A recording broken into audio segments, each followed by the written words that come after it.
Hi guys, thank you for watching The Royal We. My name is Kevin. In this video, I want to talk to you about C-ptsd. That's complex post-traumatic stress disorder. This is a real disorder, and it's the result of a prolonged experience of repetitive trauma from abuse. Now that sounds like your situation with narcissistic abuse, right? Prolonged repetitive trauma. So how do you know if you have C-ptsd? Well, we're going to talk about the symptoms in this video, and we're going to talk about how you can resolve the symptoms yourself.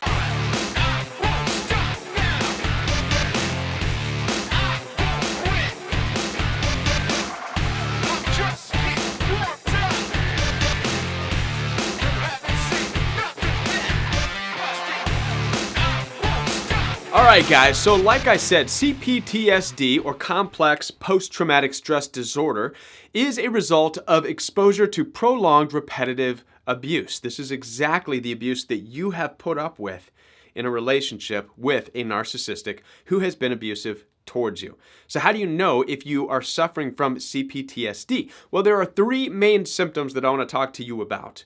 The first symptom that I want to talk to you about is anger and rage. Now, it's not the same type of anger and rage as the narcissist displays, because narcissists walk around and they spray their anger and rage all over everyone, all over the place, all the time. This anger and rage that you are experiencing as a result of C-ptsd is different. It's more contained. It's more random, and it doesn't necessarily have to do with anybody who you're with. As a matter of fact, it's a dissociative type of anger, which makes it really weird because oftentimes it looks like you're talking to yourself or you're arguing with yourself. As a matter of fact, I've had people tell me, Kevin, it looks like you're having quite an intense discussion with yourself, and it's because I was. Even though I was in one place at the present moment, my mind was somewhere else arguing in a conversation and a fight that wasn't even taking place.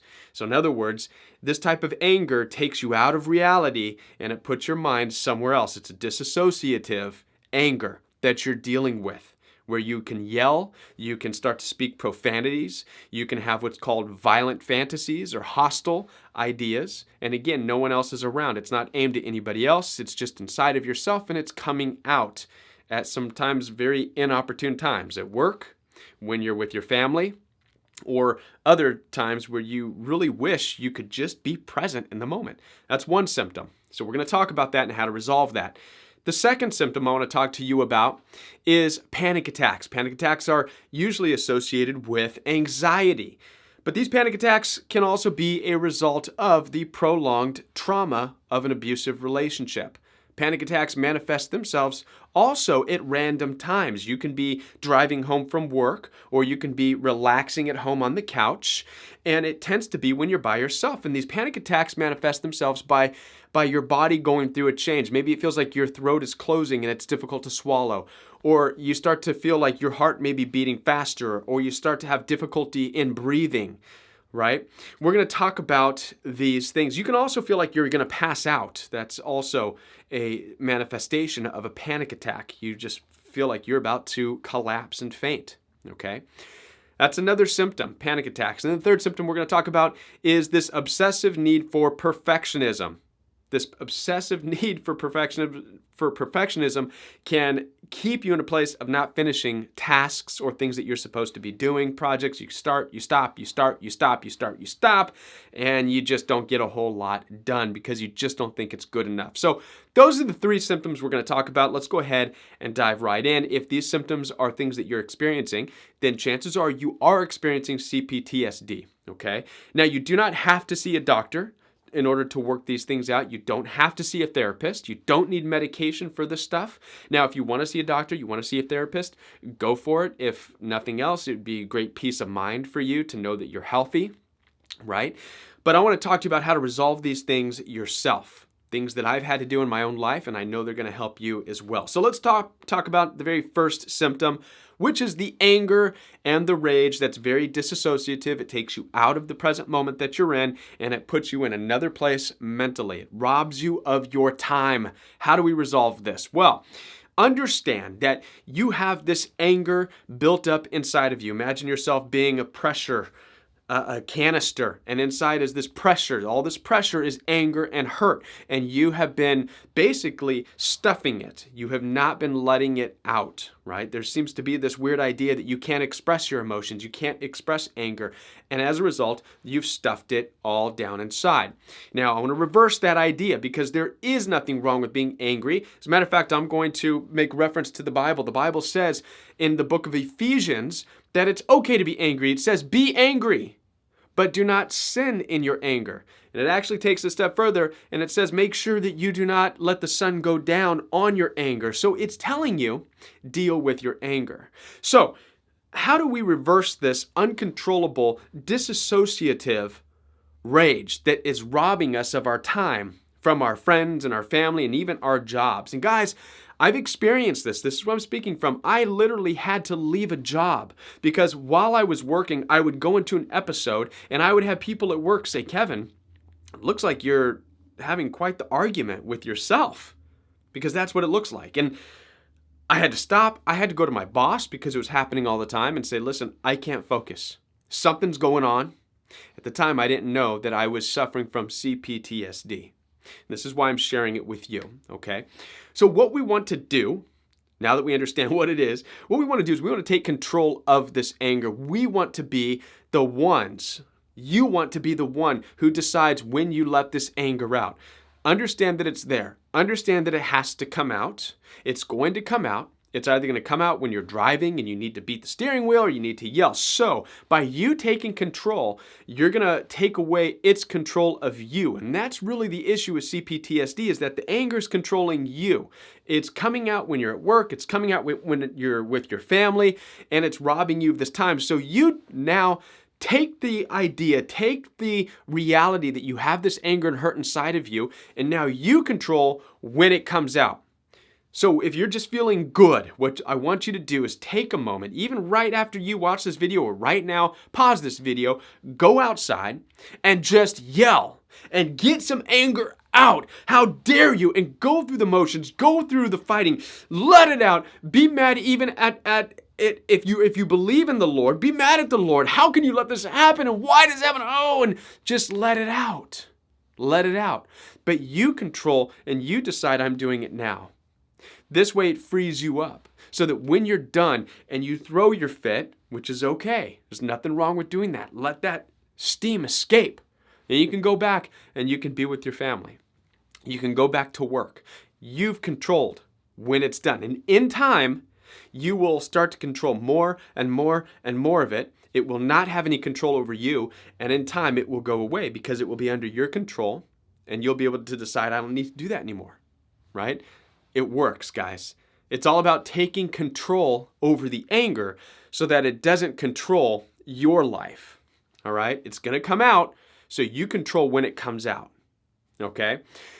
The next one I talked about is panic attacks. Panic attacks are a real issue, guys. Panic attacks can cause you to want to go to the hospital, have every test in the world done to make sure that you are healthy. You may feel like there's something wrong with your heart, right? You may feel like, oh my gosh, am I having heart attacks? Or what's wrong with my breathing? Or why do I feel like I'm fainting? What's going on with me? So you may want to run to the doctor and say, give me every test. Something's wrong. Okay? And if you need to do that, just so you can have peace of mind that you're healthy otherwise. But if you have done that, you're healthy, your blood is good, your sugar levels are good, if everything's good, then I want to talk to you about how to deal with panic attacks.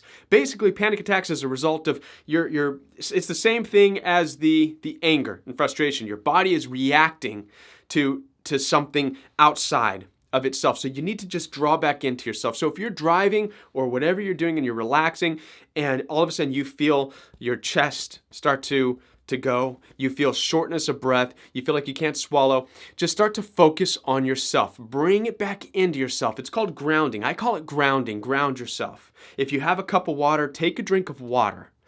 Breathe slowly and listen to your breath. You're drawing attention to yourself, right? You're bringing it in. You're doing things that are bringing you back to reality, taking a drink of water, feeling it going down. It's grounding you. It's bringing it back to yourself. You're self-soothing. You're being able to slow down and say, I'm here. You're calming yourself down, okay? Panic attack is your body wanting to get, oh, what's going on, right? You have to self-soothe and say, it's okay, I'm here. I have some water, right? Calm yourself down. Self-soothe, right? Focus on your breathing. Focus on yourself. Reel it in. It's going to be calming for you, okay? You're going to calm down. And that's what panic attacks are all about. Panic attacks work in that it's your body wanting to be calmed down, okay? So you can do that yourself, right? I know in the beginning when you first experience them, you can start to kind of freak out, and that feeds the panic. And it can get worse and worse and worse and worse and worse. And usually they work themselves out, but it's better if you immediately, right away, say, okay, it's a panic attack. All right, it's okay. I'm here. I'm going to take a drink of water, breathe slowly, listen to my breath. Okay. The panic attack will go away. All right. The last thing that I want to talk to you about is the obsessive compulsive desire for perfectionism. Guys, this is something that I still deal with. This is my last remnant that I'm still fighting through as a part of coming out of the C-ptsd, okay?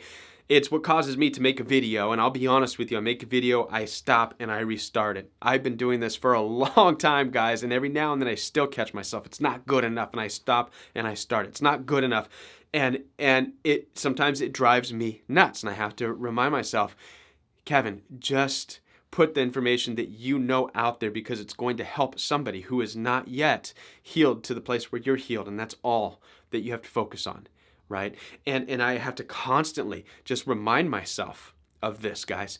But it's something that I've wrestled with coming out of narcissistic abuse, right? It's a result of narcissists telling you that the things you do just aren't good, making you feel like you're just not good enough. And so it's natural that you start something and you stop, no, it's not good enough. You start something, you stop, no, it's not good enough, okay? So this is what we want to do in order to start to combat that, guys. Just do something and let it go. That's what I've started to work on. Do something and let it go. Do something and release it. Force yourself to do something and release it. Will people say something negative about it? Maybe. Maybe not. Do something, let it go. Do something, let it go. And as you force yourself to do something and let it go, over time, you're going to learn it doesn't matter. You're being you. You're letting it go. And you're teaching yourself just to go, to do, to accomplish, to accomplish. There's nothing wrong with double checking your work. Don't get me wrong. But just do it and let it go. Do it and let it go. That takes some willful exercise. So guys, I hope this video has helped you. If you're suffering from C-ptsd, these are things that you can resolve yourself, okay? It's important to understand these things. Once again, we have the rage and the anger. This is something that you can turn around and you can control. If you feel out of control with your yelling and you wish it would stop, you're tired of your throat hurting because you're yelling at nobody, right?